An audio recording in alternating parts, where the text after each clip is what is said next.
Today, the Las Vegas Raiders shared some exciting updates, including big news about one of their standout players, tight end Michael Mayer.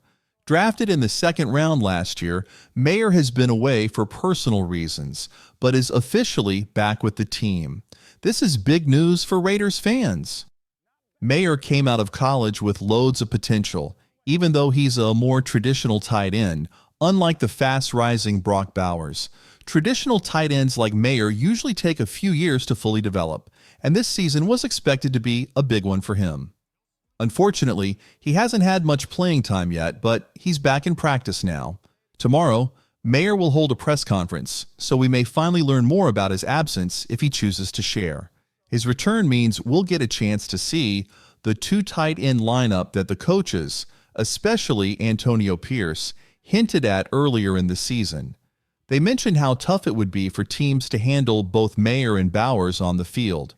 We've already seen Bowers dominate as a flexible tight end, moving all around the field, including the slot and the backfield. In today's NFL, many teams use two tight ends. One typically moves around like Bowers, shifting positions to keep defenses on their toes. The other tight end, usually a more classic player, stays in line, blocks, and helps with the smaller, crucial plays. Mayer fits this role perfectly, and his return should really boost the Raiders' offense. People might be surprised by how much Mayer can add, especially since he showed great skill as a pass catcher in college. Though he didn't get to show that much last season, Mayer has the potential to be a game changer for the Raiders. Michael Mayer had a tough start, partly because he didn't have a strong quarterback like some other tight ends get. We've seen some lucky rookies paired with star quarterbacks like Josh Allen or Jordan Love. Mayer, however, was working with Aiden O'Connell, and now, even without a top quarterback, he's back on the field. This could mean more chances for him, and I think it's a huge plus for the Raiders' offense. Even though this season may not be shaping up to be great, it's still a valuable time to see what players like Mayer can bring to the team. We need to know if Mayer and Brock Bowers could become a dominant duo, like Rob Gronkowski and Aaron Hernandez once were. Or could it turn out that Mayer isn't the right fit, leading to a possible trade in the future? These next few weeks will help us figure that out, especially as the season winds down. We'll also get a closer look at other players, like rookie lineman DJ Glaze, to see if he can grow into a reliable starter. Most rookies improve as the season progresses, so this is a crucial time to gauge each player's development. One thing I'm really looking forward to is our upcoming game against the Miami Dolphins. If you remember last season, we almost beat them. It was a close game, only losing by a touchdown. That game left an impression on defensive tackle Christian Wilkins, who felt the Raiders' energy on the field and wanted to be part of it. It's moments like these that build a team's identity and attract new talent. Speaking of Christian Wilkins, there was a funny moment on social media recently. Sports commentator Colin Cowherd seemed confused, thinking Wilkins still played for the Dolphins. He was actually talking about how the Rams' offensive line might struggle against Wilkins if he played, not realizing he's with the Raiders now. It's a reminder that even experts can have an off moment. So, there you have it. Colin Cowherd still thinks Christian Wilkins is with the Miami Dolphins, which is pretty funny. I don't have anything against Cowherd, but I don't watch his shows or those of other big personalities like Stephen A. Smith anymore.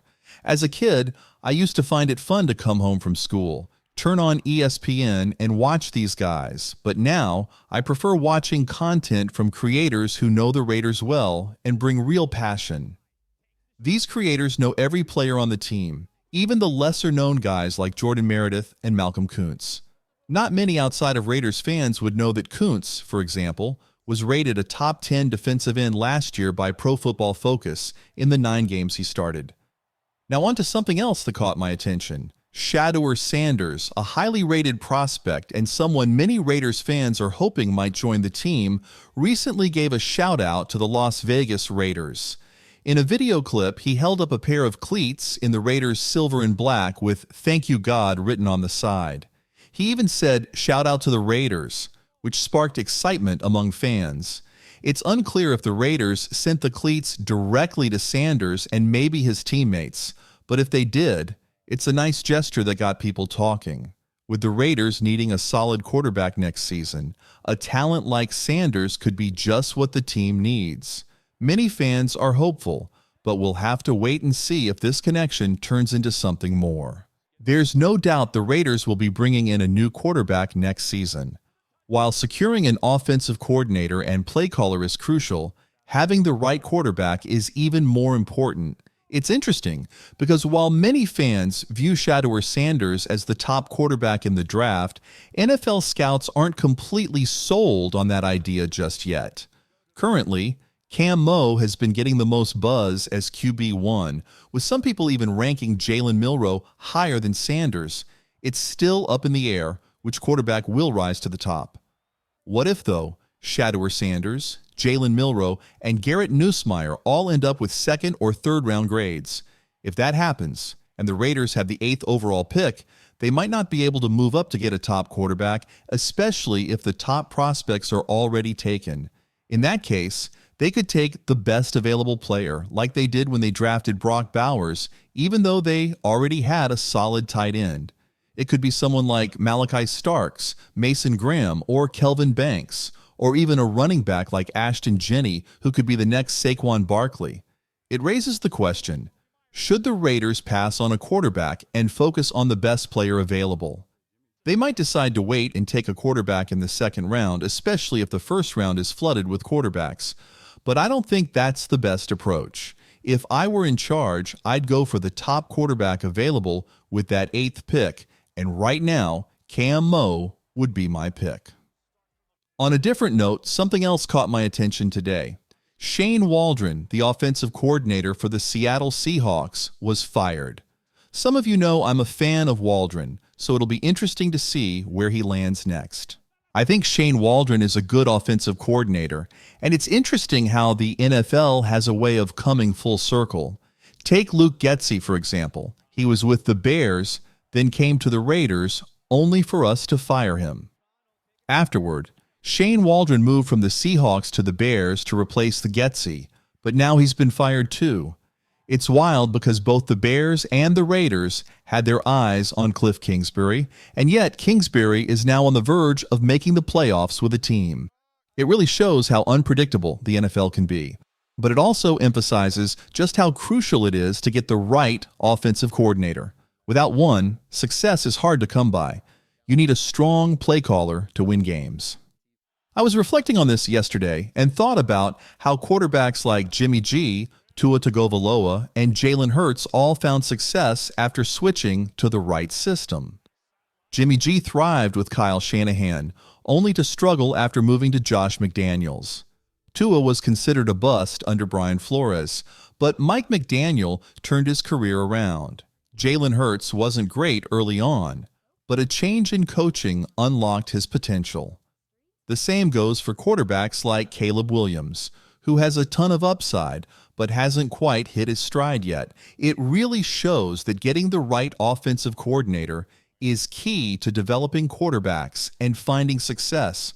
Look at Cliff Kingsbury and how he's been successful with Jaden Daniels or Kyle Shanahan, who turned Jimmy G into a contender before finding success with Brock Purdy. Andy Reid has done wonders with Patrick Mahomes, taking him from a promising rookie to a Super Bowl winner. Even Jim Harbaugh, though he doesn't call plays, has a strong coaching philosophy that sets his team up for success. For the Raiders, this highlights how important it is to hire the right offensive coordinator. It's something we can't afford to overlook. What if instead of hiring Luke Getsy this year, we waited and brought him on next season? This is a pivotal decision the team needs to make for the future. If the Raiders draft a quarterback this year, there's always the chance they could bust. It's a risky move, and if they bring in a rookie quarterback, they need to be smart about how they handle him. The key is not throwing him into the fire too soon, like we've seen with quarterbacks like Anthony Richardson, Caleb Williams, Bryce Young, and even Baker Mayfield and Sam Darnold. Some of these guys struggled early on but bounced back later because they got the right coaching. If the Raiders do bring in a rookie, they should have that player sit on the bench, especially if the season is already looking grim. Let him come in with low expectations rather than throwing him in like a sacrificial lamb. Looking ahead to the Dolphins game, it's going to be a significant test for the Raiders. They're currently sitting with the 5th overall pick, but if they lose more games, they could end up with the number 1 overall pick, depending on strength of schedule. However, the Dolphins are a strong team, and if the Raiders win, it could give us some hope for the future. The performance will also reflect how the coaching staff, especially Scott Turner, is doing.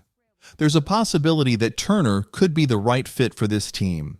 A good example is Ben Johnson, who was the Detroit Lions pass game coordinator in 2021. After the Lions started 0-11 that year, they promoted Johnson to offensive coordinator, and he turned the team around, eventually becoming one of the top coordinators in the NFL by 2023. If Scott Turner shows promise and the Raiders win a good number of games from here on out, it could be a positive sign for the future, even if it doesn't lead to the playoffs this season. The future could look brighter with the right coach and a solid plan going forward. The Raiders are also starting to get some key players back, like Michael Mayer, which could impact the team positively. We still don't know who will work out, but we're moving forward with some hope. Let me know your thoughts in the comments. Do you think Michael Mayer's return will help the Raiders? Don't forget to thumbs up and subscribe, and I'll see you next time.